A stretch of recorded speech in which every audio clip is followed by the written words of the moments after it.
Hello बच्चों, जय श्री राम, जय महाकाल, हर हर महादेव, ओम नमः शिवाय, जय माता दी और जय श्री श्याम। स्वागत है आप सभी का एम के सर के इस यूट्यूब चैनल पर, जिस पर आप पढ़ रहे हैं नाइन्थ क्लास की मैथ्स। और पिछले वीडियो में हमने एक्सरसाइज 8.1 के सभी क्वेश्चंस सोल्व करें। क्वाड्रिलेटरल जिसके जो क्वेश्चंस हैं एक्सरसाइज 8.1 के, वो सभी हमने पिछले वीडियो में सोल्व करें, डिस्कस करें। आज के वीडियो में हम एक्सरसाइज 8.2 के एग्जाम्पल और मिड पॉइंट थ्योरम के बारे में डिस्कस करने वाले हैं। तो चलो बिना देरी करे हुए स्टार्ट करते हैं आज की क्लास। तो सबसे पहले बात करें मिड पॉइंट थ्योरम की। तो मिड पॉइंट थ्योरम क्या होती है? तो मिड पॉइंट थ्योरम होती है बच्चों, जैसे किसी भी ट्राइंगल, कोई भी एक ट्राइंगल है ये ए बी सी, और ए बी सी के कोई भी दो साइड के mid point of two sides, कोई भी दो साइड के मिड पॉइंट, जैसे एक तो ले लिया मैंने डी और एक ले लिया मैंने ई, इन दोनों मिड पॉइंट को ज्वाइन कराने वाली लाइन डीई जो है वो ट्राइंगल की थर्ड साइड के पैरेलल होती है, डीई पैरेलल टू बीसी। और इसकी हाफ भी होती है, DE equals to half of BC.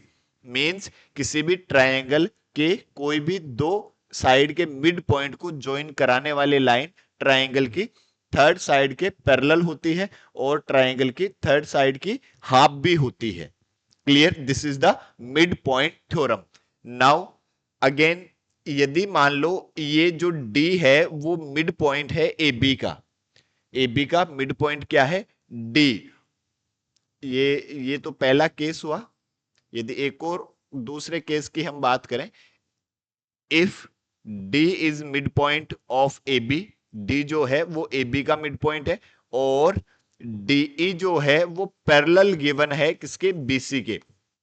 इसमें तो क्या गिवन है? इसमें है D and E are mid point of A B and A C. D or E are midpoint of AB and AC. In this case, then we can say that DE parallel to BC and DE equals to half of BC. And another case, दूसरा case क्या है? यदि आपको given है DE parallel to BC, DE जो parallel है किसके? BC के, और D जो है वो मिड पॉइंट है AB का। D is mid point of A B. D जो है वो ए बी का मिड पॉइंट है, तो हम क्या कहेंगे? हम ये कह देंगे A is also mid point of A C. Means यदि डी मिड पॉइंट है किसका? ए बी का, और डीई पैरेलल है किसके? बीसी के, तो जो ई पॉइंट होगा वो भी एसी का क्या होगा? Mid point theorem. This is the mid point theorem और this is the converse of mid point theorem. Clear that? एक हम और बात करें, यदि इसमें देखो कि जैसे मैंने एक पैरेलल ग्राम बनाया, this is the parallelogram A B C और D. A B C D क्या है? एक पैरेलल ग्राम है। पैरेलल ग्राम कौन सा होता है? ऐसा क्वाड्रिलेटरल जिसकी अपोजिट साइड पैरेलल भी है और इक्वल भी है, that is means of parallelogram. तो मतलब ये जो ए बी वो इस डीसी के इक्वल भी है और इसके पैरेलल भी है, और बीसी और ईडी ये आपस में पैरेलल भी है और इक्वल भी है। तो ये एबीसीडी क्या होगा? एक पैरेलल ग्राफ होगा। यदि एक क्वाड्रिलेटरल की if one pair of opposite side of a quadrilateral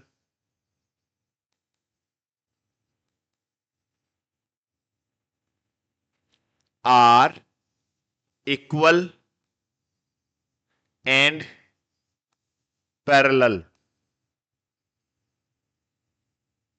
then it is parallelogram.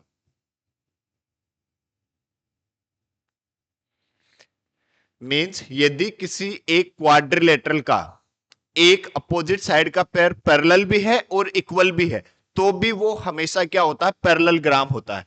यदि ये एबीसीडी एक क्वाड्रिलेटरल है, इसका कोई भी अपोजिट साइड का एक पेयर इक्वल भी है और पैरेलल भी है, तो हम इसको क्या कहेंगे, पैरेललोग्राम कहेंगे।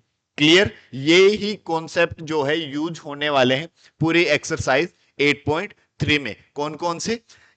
सबसे पहले मिड पॉइंट थ्योरम की यदि हम बात करें, mid point theorem is the यदि ये एबीसी एक ट्राइंगल है और डी और ई इस ट्राइंगल ए बी सी की दो साइड ए बी और ए सी के मिड पॉइंट है, तो ये जो लाइन है डीई वो ट्राइंगल की थर्ड साइड बीसी के पैरेलल भी होती है और बीसी की हाफ भी होती है।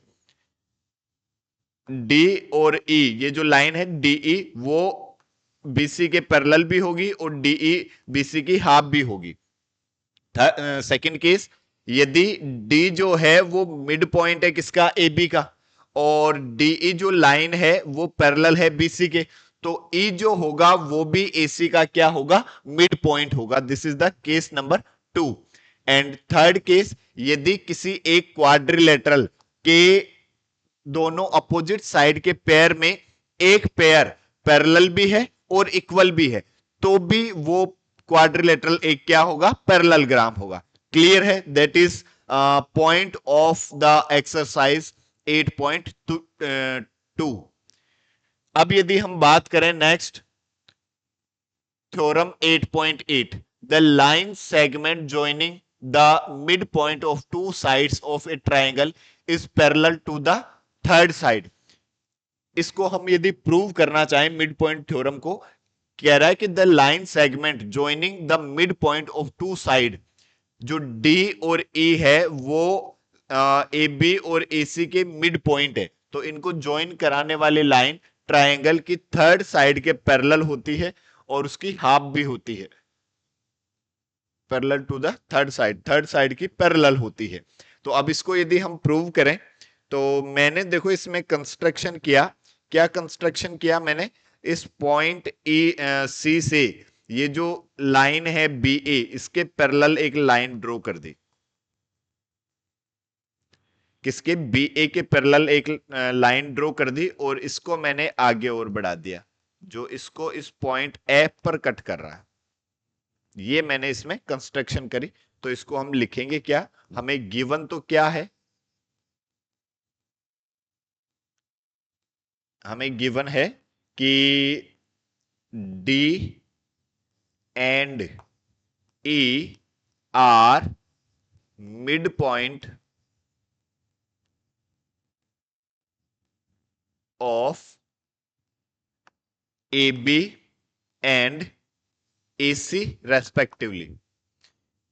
डी ए बी का मिड पॉइंट है, इसका मतलब हम क्या समझे गुरुजी, इसका मतलब हम समझ गए A D equals to B D. ये हम समझ गए कि जो ए डी और बी डी है वो दोनों इक्वल है, और यहां से हम समझे sir A E equals to C E, यहां से हम ये समझ गए कि ए ई और सी ई जो है वो इक्वल है। क्लियर? और हमें प्रूव क्या करना है, देखो, टू प्रूव, हमें प्रूव ये करना है कि ये जो डीई है वो पैरेलल है किसके, बीसी के, और डीई जो है वो हाफ भी होता है किसके, बीसी के। ये हमें प्रूव करना है। तो अब कंस्ट्रक्शन में हम क्या लिखेंगे, कंस्ट्रक्शन, कंस्ट्रक्शन में हम लिख देंगे क्या, ए लाइन फ्रॉम, या लिखो draw a line from point C parallel to the line B A, parallel to line B A, means C F parallel to B A. ये हमने इसमें कंस्ट्रक्शन कर दिया। अब देखो आप प्रूफ, यदि हम बात करें प्रूफ की, तो प्रूफ की यदि हम बात करें तो देखो, हम इस ट्रायंगल की और इस ट्रायंगल की बात करें सबसे पहले। ये ट्रायंगल ट्रायंगल ले लिया एक तो हमने ए डी ई, और दूसरा ट्रायंगल ले लिया सी एफ ई। तो लिखेंगे in triangle A D E and triangle C F E, C F E. अब इन दोनों ट्रायंगल में यदि हम देखें तो हम बोल सकते हैं A E equals to C E, A E equals to C E. क्यों? गिवन, ये गिवन है। और क्या बोल सकते हैं हम गुरुजी? हम बोल सकते हैं ये एंगल और ये एंगल क्या होंगे? इक्वल होंगे। क्यों होंगे? Vertically opposite angle. तो हम लिखेंगे angle A E D equals to angle C E F, vertically opposite angle. ये भी इक्वल है। और क्या इक्वल होगा? ये लाइन और ये लाइन बच्चों यदि पैरेलल है तो ये एंगल इक्वल होगा इस एंगल के। क्यों गुरुजी? Vertically opposite angle, both line are parallel, और एक ट्रांसवर्जल लाइन इनको कट कर रही है। तो जो जेड की शेप में जो एंगल बनते हैं उनको ऑल्टरनेट एंगल कहते हैं, और वो एक दूसरे के क्या होते हैं? इक्वल होते हैं। तो हम क्या लिखेंगे? हम लिख देंगे angle A equals to angle C, या A C F, alternate angle. ठीक है, ये दोनों एंगल कौन से हैं? Alternate angle. अब देखो ए एस ए, या ए एस ए कौन सी थ्योरम लग रही? By A S A rule, triangle A D E is congruent triangle C F E. दोनों ट्रायंगल क्या हो गए? ये कॉन्ग्रेंट हो गए। कौन कौन से? ये और ये। तो हम क्या बोल सकते हैं? हम बोल सकते हैं D E equals to E F बोल सकते हैं। क्यों? By CPCT rule, by CPCT rule we can say that DE equals to FE, ये इसके इक्वल और ये इसके equal. AD equals to CF, AD equals to CF। और जो हमें गिवन, इसको तो मैंने दिया इक्वेशन नंबर 1 और इसको मैंने दिया इक्वेशन नंबर 2, और लिखा मैंने फ्रॉम इक्वेशन 1 एंड 2। क्या लिखेंगे 1 और 2 के? देखो ये इसके इक्वल है, अभी हमने प्रूव किया। और AD जो इक्वल है किसके? BD के, क्योंकि D जो है इसका मिड पॉइंट है AB का। तो हम क्या कह सकते हैं? हम ये कह सकते हैं ये इसके भी इक्वल है और ये इसके भी इक्वल है, तो ये दोनों भी आपस में इक्वल हो जाएंगे, सिंपल। या फिर यहां से हम बोल सकते हैं, देखो AD इक्वल्स टू CF और AD इक्वल्स टू BD। तो हम लिख सकते हैं BD इक्वल्स टू CF, जो BD और CF दोनों क्या हो गए? इक्वल है। और ये दोनों पैरेलल भी है भाई, BA पैरेलल है CF के, तो BD भी पैरेलल है किसके? CF के। और BD parallel to CF, BD parallel है CF के। तो हमने अभी थोड़ी देर पहले पढ़ा क्या कि किसी एक क्वाड्रिलेटरल का अपोजिट साइड का एक पेयर पैरेलल भी है और इक्वल भी है, तो हम उसको क्या कहते हैं? हम उसको पैरेललोग्राम कहते हैं। तो हम लिख देंगे सो BCFD, BCFD is a parallelogram।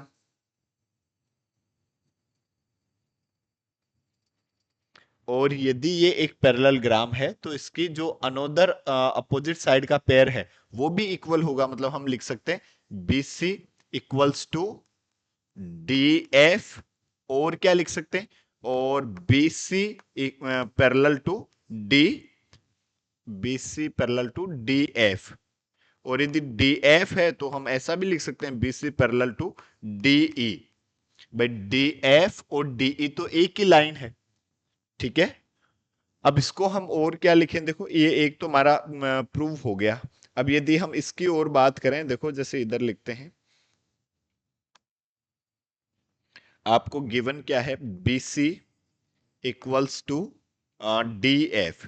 BC equals to हमारे पास है DF, तो इसको मैंने लिखा देखो BC इक्वल्स टू, अब DF को मैंने लिखा DE प्लस EF।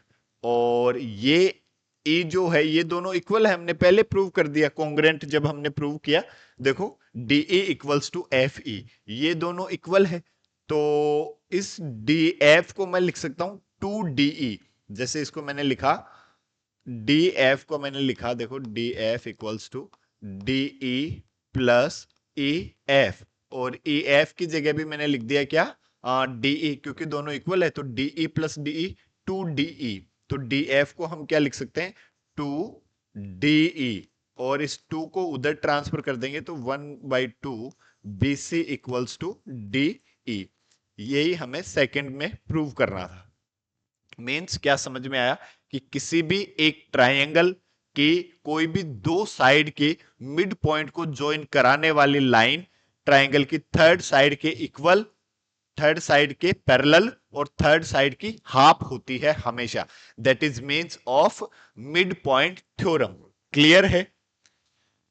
नेक्स्ट यदि हम बात करें, the line draw through the mid point of one side of a triangle parallel to another side bisect the third side. ये ऐसे कह रहा है कि एक ट्राइंगल ABC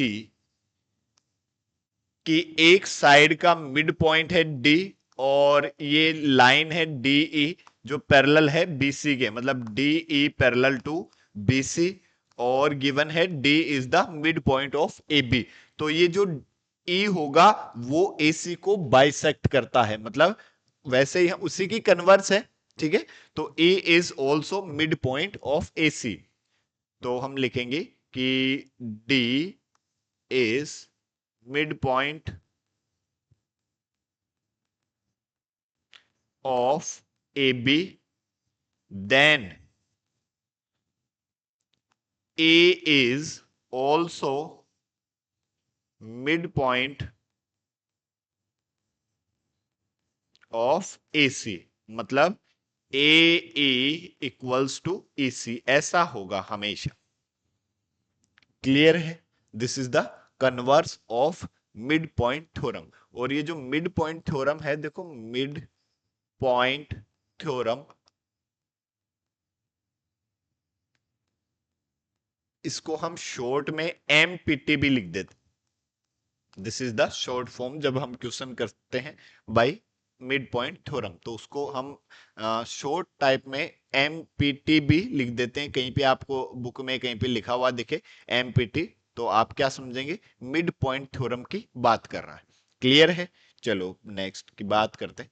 एग्जाम्पल नंबर 6 क्या कह रहा है, example number 6, in triangle ABC DE and F are respectively the midpoint of side AB, BC and CE, so that triangle ABC is divided into four congruent triangle by joining DEF। आपको ऐसे कह रहा है कि जो D है वो AB का मिड पॉइंट है, E जो है वो BC का मिड पॉइंट है, और F जो है वो AC का मिड पॉइंट है। तो ये जो चारों ट्राइंगल है 1 2 3 और 4, चारों जो ट्राइंगल है वो एक दूसरे के क्या होंगे, कॉन्ग्रेंट होंगे। ये आपको प्रूव करना है। तो यदि हम बात करें देखो इस ट्राइंगल ABC में, तो देखो जो D एंड या DE and F are mid point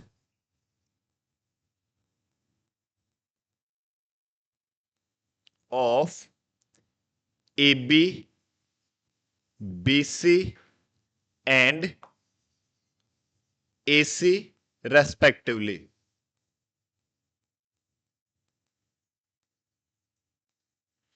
यदि ये D, E और F जो है इन तीनों साइड के मिड पॉइंट है, तो हम क्या कहेंगे कि जो डी एफ है वो पैरेलल है किसके, बीसी के, और एफ ई पैरेलल है किसके, ए बी के, और डी ई पैरेलल है किसके, ए सी के। क्योंकि ये मिड पॉइंट है तो मतलब ये इसके पैरेलल हो जाएगी, और ये इसके पैरेलल हो जाएगी, और ये इसके पैरेलल हो जाएगी। ठीक है, तो हम क्या लिखेंगे, by mid point theorem, mid point theorem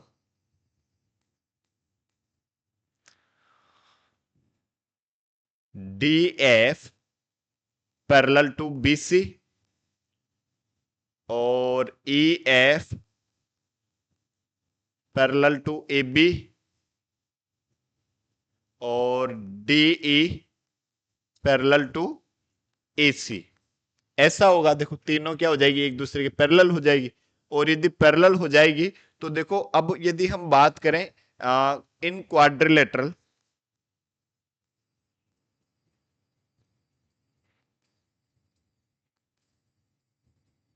quadrilateral B E F D में यदि हम बात करें, बी ई एफ डी, यदि इसमें देखें ये इसके पैरेलल है, मतलब सॉरी, ये हम कौन सा quadrilateral, B E F D, तो ये इसके पैरेलल है और ये इसके पैरेलल है, तो हम क्या लिखेंगे, B E parallel to D F और B E parallel to D F और E F parallel to B D, E F parallel to B D. तो इस क्वाड्रिलेटरल की अपोजिट साइड क्या होगी, एक दूसरे के पैरेलल होगी, तो ये क्या हो गया, पैरेललोग्राम हो गया।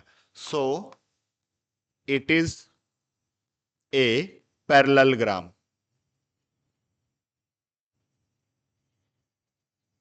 ये क्या है, एक पैरेललोग्राम है। तो अब देखो, यदि ये एक पैरेललोग्राम है तो इसका ये जो डायगोनल है वो इसको दो कॉन्ग्रेंट ट्राइंगल में डिवाइड करता है। हमने थ्योरम पढ़ी स्टार्टिंग में, थ्योरम 8.1, कि किसी भी पैरेललोग्राम का डायगोनल पैरेललोग्राम को दो कॉन्ग्रेंट ट्राइंगल में डिवाइड करता है। तो हम बोल सकते हैं कि triangle DBE is congruent triangle EFD। Clear है। अब यदि हम इस क्वाड्रिलेटरल की ओर बात करते, जैसे मैंने इस क्वाड्रिलेटरल की ओर बात करी, इसमें सेम, तो ये इसके पैरेलल और ये इसके पैरेलल, तो ये भी क्या हुआ, एक पैरेललोग्राम हुआ। तो इसका जो डायगोनल है ई एफ, वो भी इसको दो कॉन्ग्रेंट ट्राइंगल में डिवाइड करेगा। तो हम लिख सकते हैं similarly triangle E D F, या चलो ई एफ डी लिख दो, E F D is congruent F C E, congruent triangle F C E, ये दोनों ट्राइंगल कॉन्ग्रेंट हो गए। और फिर यदि हम और बात करते हैं इन quadrilateral A D E F, ये इसके पैरेलल है और ये इसके पैरेलल है, तो ये भी क्या हुआ, एक पैरेललोग्राम हुआ। तो इसका जो डायगोनल है डी एफ, वो भी इसको दो कॉन्ग्रेंट ट्राइंगल में डिवाइड करेगा। तो और हम क्या लिख सकते हैं, triangle A D F is congruent triangle E F D, इसको लिखा हमने ए डी एफ, तो इसको लिखेंगे हम ई F D, E F D. अब देखो, ये दो ट्राइंगल, ये दोनों ट्राइंगल कॉन्ग्रेंट है, ये दोनों ट्राइंगल कॉन्ग्रेंट है, और ये दोनों ट्राइंगल कॉन्ग्रेंट है। ये एक अकेला ट्राइंगल इसके भी कॉन्ग्रेंट है, इसके भी कॉन्ग्रेंट है, इसके भी कॉन्ग्रेंट है।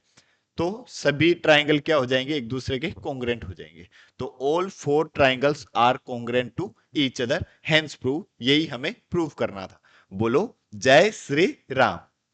अब यदि हम बात करें नेक्स्ट एग्जांपल नंबर 7 की, तो 7 क्या कह रहा है, L M and N are three parallel line intersected by transversal line P and Q such that L, M and N cut off equal intercept AB and BC।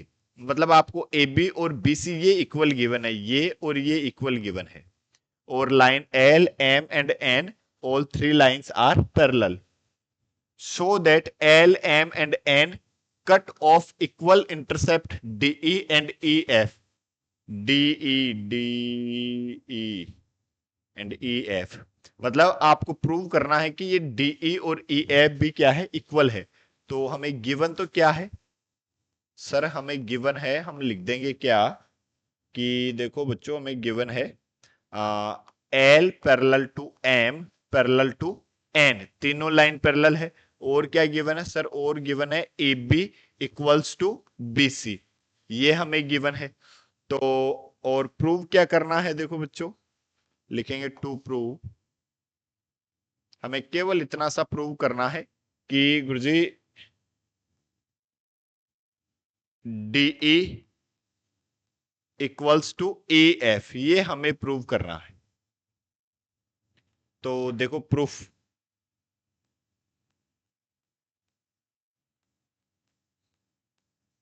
अब यदि इसके proof की हम बात करें तो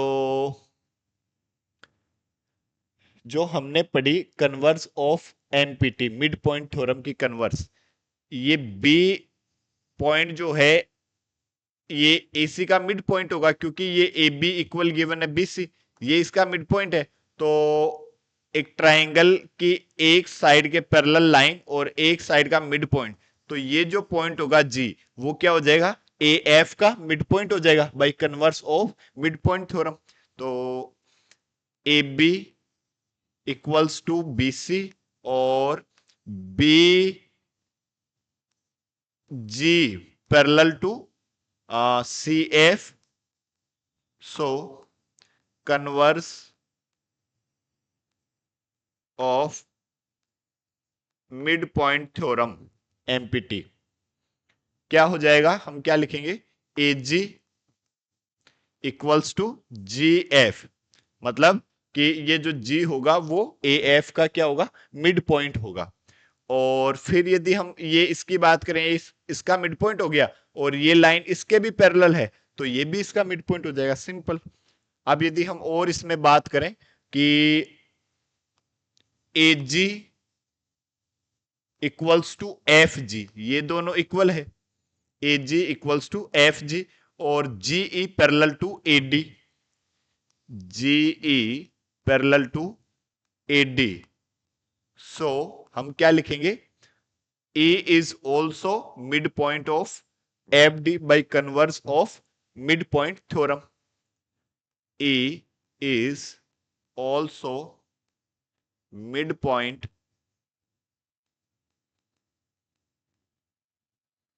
of FD. So FE equals to DE. Hence prove, यही आपको प्रूव करना था। क्लियर है? ओके, जय श्री राम। अगले वीडियो में हम एक्सरसाइज 8.2 के सभी क्वेश्चन सोल्व करेंगे और आपको कैसा समझ में आया आप कमेंट करके जरूर बताएं। जय हिंद, जय भारत।